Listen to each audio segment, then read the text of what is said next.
अस्सलाम वालेकुम dear students. आज मैं मुखातिब हूँ उन स्टूडेंट से जो एमडी कैट 2024 प्रिपेयर कर रहे हैं। अच्छा, आप लोग यकीनन इस वक्त अपनी पूरी तैयारी कर रहे हो, आपको टेंशन भी है, उम्मीद भी है, कभी अच्छे ख्यालात आते हैं, कभी बुरे आते हैं। तो आपने सबसे पहले तो पॉजिटिव रहना है, आपने घबराना नहीं है बिल्कुल भी, और अल्लाह पे यकीन रखना है कि इंशाअल्लाह ताला आप ज़रूर अपने टेस्ट को क्वालिफाई कर लेंगे। नंबर 2 पर आता है कि मैं बात करूंगा फिजिक्स की, क्योंकि मेरा सब्जेक्ट फिजिक्स है, कि फिजिक्स का टेस्ट जो है उसे आप आसानी से किस तरह क्लियर कर सकते हो। तो उसके लिए कुछ ट्रिक्स हैं और टिप्स हैं जो मैं आपके लिए लेकर आया हूं। अगर आप इन पर तवज्जो दें तो इंशाल्लाह आप बहुत अच्छे नंबरों से फिजिक्स का टेस्ट जो है उसे क्लियर कर लोगे। तो जो पहला है वो क्या है, वो ये है कि ऐसे सारे फार्मूलाज क्लास फर्स्ट ईयर के भी और सेकेंड ईयर के भी आपने प्रिपेयर करने हैं, जिनके अंदर 3 वेरिएबल्स आते हैं।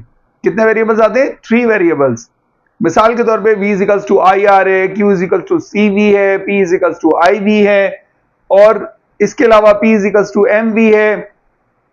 और इसके अलावा एक फार्मूला है जिसके अंदर आप निकालते हैं half life, t half is equals to 0.693 over lambda.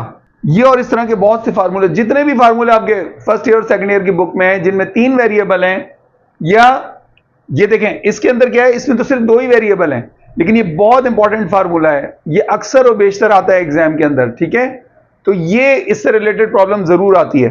तो ये सारे आप फार्मूलाज जो हैं इन पे प्रैक्टिस करें, इनके जितने भी रिलेटेड प्रॉब्लम्स हैं जो आपकी बुक में है फर्स्ट ईयर सेकंड ईयर में, वो सारे प्रैक्टिस करें। इंशाल्लाह आप ये जितने भी इनसे रिलेटेड सवाल आएंगे वो आप आसानी के साथ क्लियर कर लेंगे। इसके बाद हम आते हैं अपने सेकंड पॉइंट पर। सेकंड पॉइंट क्या है वो देखते हैं।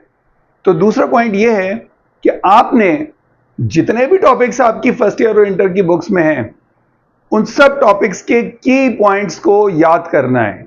अब वो की पॉइंट्स कौन कौन से हैं मैंने एनलिस्ट किए हैं की पॉइंट्स। जरूरी नहीं है कि हर टॉपिक के अंदर ये सारी चीजें हों, लेकिन अगर तो हैं तो आपने सारी चीजें ये रिमेंबर करनी है। कौन कौन सी? First of all definition, then it's formula, फिर उसका यूनिट, फिर उसका सिंबल, फिर उसकी डायमेंशन, और फिर उसके ये चीज के उसकी नेचर क्या है, क्या वो स्केलर क्वांटिटी है या वो वेक्टर क्वांटिटी है। तो हम मिसाल के तौर पे एक कोई चीज इसमें से ले लेते हैं और उस चीज के बारे में देखते हैं कि क्या ये किस तरीके से होता है। ठीक है ना। तो अगर मैं बात करूं कि मोमेंटम, तो मोमेंटम की डेफिनेशन क्या है? Quantity of motion in a body. ये तो हो गई डेफिनेशन।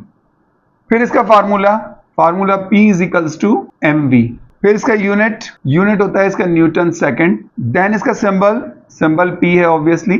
और इसके बाद इसकी डायमेंशन, डायमेंशन आप देख सकते हो m इसमें मास है, और वेलोसिटी की डायमेंशन होती है LT इनवर्स, तो mLT इनवर्स हो गया। फिर स्केलर है या वेक्टर, तो क्योंकि इसके अंदर मास इंटू वेलोसिटी यानी स्केलर जो है वो वेक्टर से मल्टीप्लाई हो रहा है, तो ये वेक्टर क्वांटिटी है।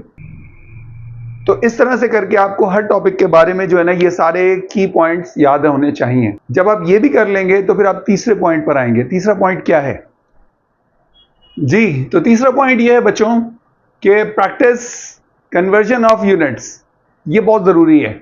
ऐसा नहीं है कि आपको कोई सिंपल सवाल दिया जाए कि convert 5 second into nano second, लेकिन ऐसा ज़रूर है कि कोई प्रॉब्लम आपको दी जाए और वो प्रॉब्लम सेकंड्स में हो, उसमें आप 2-3 चीज़ें सॉल्व करें और सॉल्व करके आंसर आपको नैनो सेकंड में बताना हो, तो आपको कन्वर्जन सारे आने चाहिए। For example, how to convert kilogram to milligram, second to nano second, feet to metre, kelvin to centigrade, pound to kilogram, etcetera. इस तरह से बहुत सारे कन्वर्जन हैं। सारे कन्वर्जन की अच्छी तरीके से प्रैक्टिस करनी है। कोई भी कहीं पर भी आ सकता है, यानी मेरा प्रॉब्लम, गिवन प्रॉब्लम जो है उसमें सारी वैल्यूज फॉर एग्जांपल किलोग्राम में चल रही हैं, और आंसर में जाके आपको जो ऑप्शन दे रहा है वो किलोग्राम में नहीं है बल्कि मिलीग्राम में है। तो आपने किलोग्राम में सॉल्व करना है और सॉल्व करके उसको मिलीग्राम में कन्वर्ट कर देना है। तो ये चीज़ आपके जहन में ज़रूर रहनी चाहिए। इसमें इंपॉर्टेंट बात ये भी ज़रूर है कि हमेशा हर प्रॉब्लम को सॉल्व किया जाता है सिस्टम इंटरनेशनल में। तो सिस्टम इंटरनेशनल के जितने भी यूनिट्स हैं, जो बेस यूनिट्स हैं, जो ड्राइव्ड यूनिट्स हैं, वो सारे आपको पता होने चाहिए। आप हमेशा अपना प्रॉब्लम सॉल्व करोगे एसआई में, देन उसको कन्वर्ट करोगे जो भी आपका रिक्वायर्ड, जो आपको ऑप्शन दिए गए हैं उसके लिए जो भी यूनिट आपको चाहिए उसमें कन्वर्ट कर दोगे। ठीक है। तो अब हम आते हैं अगले पॉइंट की तरफ कि हमारा फोर्थ पॉइंट क्या है। पॉइंट पर आएंगे। चौथा पॉइंट ये है कि ऐसे जितने भी फार्मूलाज हैं जिसके अंदर 4 वेरिएबल्स आते हैं, both in first year and second year books of physics, तो वो 4 वेरिएबल वाले प्रॉब्लम्स जो है अब आपने अटेम्प्ट करने हैं और उनको तैयार करना है। कुछ फार्मूलाज मैंने पिक किए हैं। फॉर एग्जांपल पोटेंशियल एनर्जी बराबर होती है mgh के, रेंज ऑफ ए प्रोजेक्टाइल बराबर है v0 square sine 2 theta over g के, टर्न्स रेशियो जो है उसका जो वोल्टेजेस हैं आउटपुट और इनपुट उनके साथ ताल्लुक है ns over np equals to vs over vp, जो रेजिस्टेंस है उसका रेजिस्टिविटी से ताल्लुक है r is equals to rho l over a, जो हमारे पास यंग्स डबल स्लिट एक्सपेरिमेंट है उसमें नंबर जो फ्रिंजेस हैं उसका है 2d sin theta equals to m lambda, और आइंस्टाइन की स्पेशल थ्योरी ऑफ रिलेटिविटी से जो टाइम डायलेशन का हमारा formula t is equals to t0 over under root 1 minus v square over c square. तो ये चंद फार्मूले हैं 4 वेरिएबल वाले जो मैंने पिक किए हैं, यकीनन ऐसे और भी हैं फार्मूले आपकी बुक्स में, तो वो भी आपने प्रिपेयर करने हैं। लेकिन याद रखो कि सबसे पहले आपने वो फार्मूले प्रिपेयर करने हैं जिनके अंदर 3 वेरिएबल आते हैं। जब मैं 3 वेरिएबल कहूं तो इसका मतलब है जो 2 वेरिएबल वाले हैं वो तो अल्टीमेटली उसके अंदर आ गए ना, तो आपने 2 वाले और 3 वाले वो लाजमी करने हैं। और जब आप इसको अगर एनालाइज करो सुकून से बैठ के तो आपको पता पड़ेगा कि मोर देन 70% जो है ना आपकी दोनों बुक्स में वो फार्मूला उनके अंदर कितने वेरिएबल्स हैं, 3 वेरिएबल्स हैं। और जब आप MDCAT टेस्ट को भी एनालाइज करते हो तो आपको पता चलता है कि ज्यादा से ज्यादा वही फार्मूला दिए जाते हैं, वही प्रॉब्लम दी जाती है जिनमें 3 वेरिएबल्स इन्वॉल्व होते हैं। Why? Because time is a factor.